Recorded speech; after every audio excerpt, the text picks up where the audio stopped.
Pinaiyak talaga ni Jericho Rosales ang mga fans sa emotional niyang pasasalamat kay Janine Gutierrez. Naiyak nga at naantig ang puso ng mga tagahanga sa naging emosyonal na pasasalamat ng aktor na si Jericho Rosales sa kanyang kasintahang si Janine Gutierrez noong 9th Entertainment Editor's Choice Awards, the Eddies, kung saan siya itinanghal na Best Actor para sa pelikulang Quezon. Napanood kasi ng mga fans ang kanyang acceptance speech. Naluha si Jericho ng personal niyang pinasalamatan si Janine.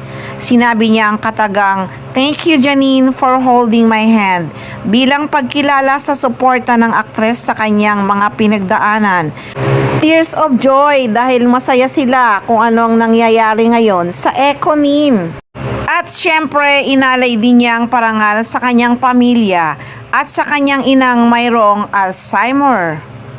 Napanood din ng mga fans ang interview ni Jericho Rosales na sinabi nga niyang nasa tabi niya palagi si Janine Gutierrez. Kaya sobrang lucky daw talaga siya sa actress. Napanood din ng mga fans ang pagtalon-talon ni Eco sa sobrang tuwa nang manalong Best Picture ang kanyang pelikulang Quezon.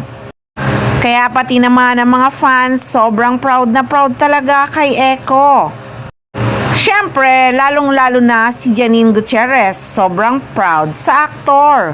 Bukod sa kanilang matamis na relasyon off-screen, abala rin ng dalawa sa pagpopromote ng kanilang bagong psychological drama series na The Loyalty Game, kung saan sila ang pangunahing bida.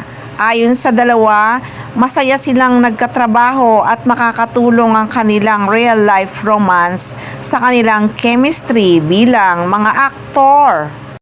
Hindi naman talaga maiwasan na maantig ang puso ng mga fans dahil maluha-luha nga si Jericho Rosales nung nag-speech sa pasasalamat kay Janine Gutierrez at sa kanyang pamilya.